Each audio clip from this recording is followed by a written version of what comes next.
Students, आज हम करने जा रहे हैं एसिड बेस एंड साल्ट का लास्ट टॉपिक, जिसमें हम डिस्कस करेंगे POP, that is plaster of Paris.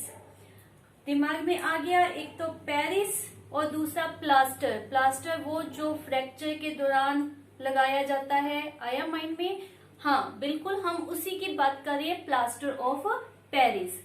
तो सबसे पहले चलते हैं प्लास्टर ऑफ पेरिस का केमिकल नेम। केमिकल नेम क्या है इसका? Calcium sulphate hemihydrate. Calcium sulphate hemihydrate. Hemi मतलब वन टाइम भी नहीं होगा, hemi half time of hydrate. Hydrate means water molecule.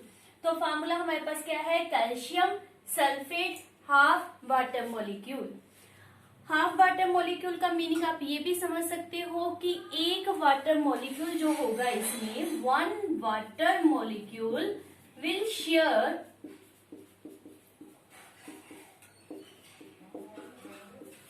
To formula unit of calcium sulphate. ये भी हम कह सकते हैं इसके लिए कि one water molecule will share two formula unit of the calcium sulfate। तो इस फार्मूले को आप इस तरह से भी लिख सकते हो कि इसके two molecule are shared with one water molecule. ये भी लिखा जा सकता है। इसको प्लास्टर ऑफ पेरिस कहा जाता है। वाई? क्योंकि जिससे ये बनाया जाता है उसका नाम होता है जिप्सम। ये जो जिप्सम मटेरियल है फर्स्ट टाइम पेरिस में मिला था, इसीलिए इसका नाम प्लास्टर ऑफ पेरिस रखा गया। जिप्सम का भी फार्मूला आपने याद करना है, calcium sulphate two water molecule. यहां पर था हाफ वाटर मॉलिक्यूल और यहां पर क्या है? Two water molecule. तो नेक्स्ट हम कर ही लेते हैं कि किस तरह से प्लास्टर ऑफ पेरिस को प्रिपेयर किया जाता है। प्लास्टर ऑफ पेरिस प्रिपेयर करते समय मेन माइंड में क्या रखना है? Temperature, that is very very important. तो इसको मैक्सिमम से मैक्सिमम 100 डिग्री सेल्सियस तक आप हीट कर सकते हो। उससे लिटिल भी अगर टेम्परेचर इंक्रीज हो गया तो आपके पास प्लास्टर ऑफ पेरिस नहीं बनेगा। ये अपने माइंड में रखना है।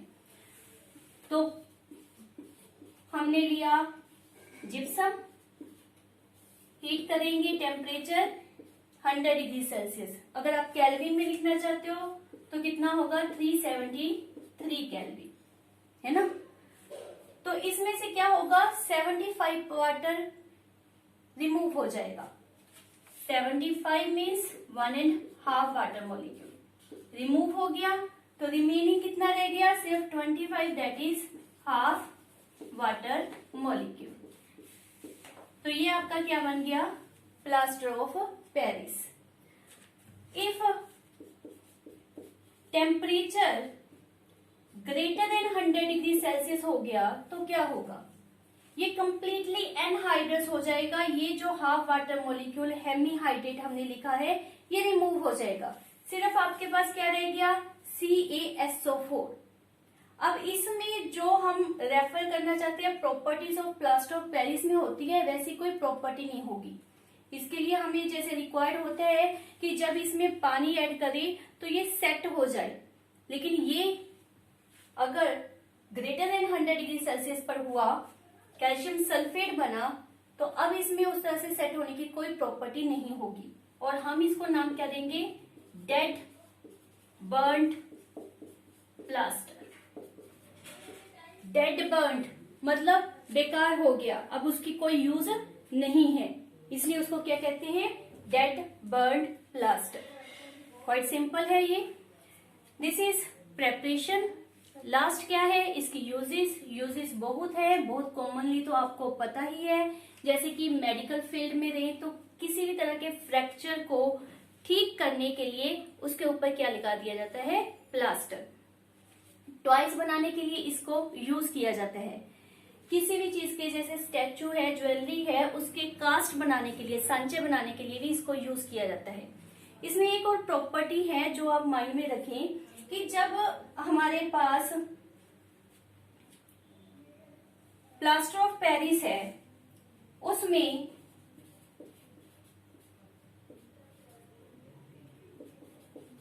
पानी ऐड करते हैं, उसको सेट करने के लिए उसमें पानी ऐड किया जाता है।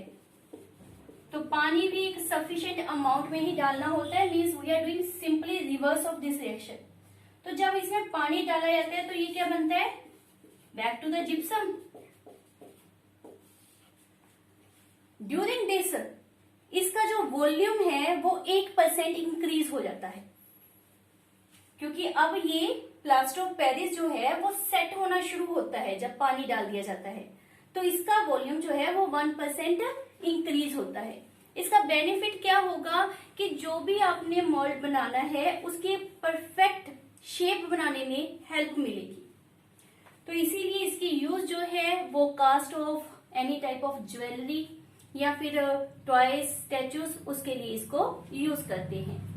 घरों में, बिल्डिंग्स में आपने देखा है कि दीवारों के, छतों के ऊपर पीओपी की होती है, तो वो किस चीज की होती है, that is of plaster of Paris. किसी सरफेस को स्मूथ करना है तो उसके लिए भी हम किसको यूज करते हैं, that is plaster of Paris. तो दीज आर वेरी सिंपल, बहुत सी और अपनी डेली लाइफ में सोचिए, आपको पता चलेगा कि बहुत इसकी यूजेस हैं। कोई भी आपने 3 और 4 यूजेस नॉर्मली पूछते हैं तो वो आप रेफर कर सकते हो। अगर इसमें क्वेश्चन पूछ लिया जाए कि how plaster of Paris react with water, तो आपने किया है यस, यहाँ पर हमने क्या किया है, प्लास्टर ऑफ पेरिस का रिएक्शन विद द वाटर। तो क्वेश्चन को किसी भी तरह से वो मोल्ड करके आपको पुट कर सकते हैं, या सिंपली आपसे पूछा जाता है पीओपी का फार्मूला बताएं, पीओपी की प्रेपरेशन बताएं। प्रेपरेशन में अगेन आई रिपीट कि 100 डिग्री सेल्सियस जरूर लिखना है, अदरवाइज दिस इज इनकरेक्ट। तो this is all about plaster of Paris. अच्छी तरह से लर्न करें एंड थैंक यू।